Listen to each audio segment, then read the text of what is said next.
السلام علیکم ورحمۃ اللہ وبرکاتہ۔ آج میں آپ کے سامنے کلمہ طیب کے موضوع پر بات کروں گی۔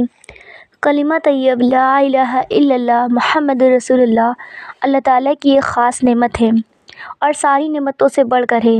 یہی وہ کلمہ ہے جسے ایک کافر پڑھ کر اسلام کے دائرے میں داخل ہو جاتا ہے اور اپنے رب سے اقرار کرتا ہے کہ میں تیرا بندہ اور غلام ہوں، اب سے تیرے حکموں پر چلوں گا اور جن چیزوں سے تو نے منع کیا ہے ان سے بچوں گا۔ اس کلمے سے متعلق 4 چیزوں کا دھیان رکھنا ضروری ہے۔ پہلا، اس کے الفاظ صحیح یاد ہوں۔ دوسرا، اس کے معنی کا پتہ ہو۔ تیسرا، اس کے مطلب کا علم ہو۔ چوتھا، اس کے تقاضوں کو معلوم کر کے ان پر عمل کرتا ہو۔ کلمہ طیب کا مفہوم یہ ہے کہ اللہ کے سوا کوئی معبود نہیں اور محمد صلی اللہ علیہ وسلم ان کے پیغمبر ہیں۔ اللہ کے معبود ہونے کا مطلب یہ ہے کہ صرف اسی کی بندگی کر کے اور بندگی کے جو طریقے اس نے بتائے ہیں یعنی نماز، روزہ، صدقہ وغیرہ، اس میں سے کسی کو شریک نہ کریں۔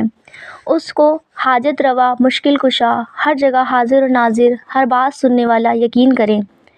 اس کی ہدایت کو حق اور اس کے احکام کو قابل عمل سمجھیں، اور جو رسم و رواج دنیا والوں کے قانون اس کے حکم کے خلاف ہوں ان کے باطل ہونے کا یقین رکھیں۔ ہر کام، ہر معاملے میں اللہ تعالیٰ کے حکم کو معلوم کریں، پھر اس پر عمل کریں۔ اسی کو رحمت کی امید رکھیں اور اس کے قہر اور غضب سے ڈرتے رہیں اور اسی پر بھروسہ رکھیں۔ اور محمد صلی اللہ علیہ وسلم کا مطلب یہ ہے کہ لا الہ الا اللہ کا اقرار کرنے کے بعد اس میں نہ خدا کے احکام پر چلوں گی بلکہ محمد رسول اللہ صلی اللہ علیہ وسلم اللہ کی رہبری سے بندوں تک اللہ کے احکام پہنچاتے تھے، میں ان پر عمل کروں گی۔ رسول پاک صلی اللہ علیہ وسلم کی اطاعت اللہ کی اطاعت ہے اور آپ سے محبت رکھنا خدا ہی سے محبت رکھنا ہے۔ آپ کی بات کا ماننا ضروری اور فرض ہے۔ آپ کے ہر حکم کو بے چوچرا تسلیم کریں گے۔ آپ نے جو غیب کی باتیں بتائی ہیں ان پر ایمان لائیں گے، مثلاً فرشتوں پر، تقدیر پر، دوزخ پر، جنت پر اور قبر کے حالات پر اور قیامت قائم ہونے پر۔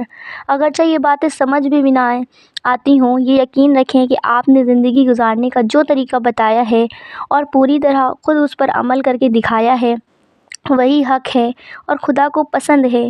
اس کے خلاف زندگی گزارنے والا محبوب اور پیارا اور سیدھی راہ پر چلنے والا نہیں ہو سکتا۔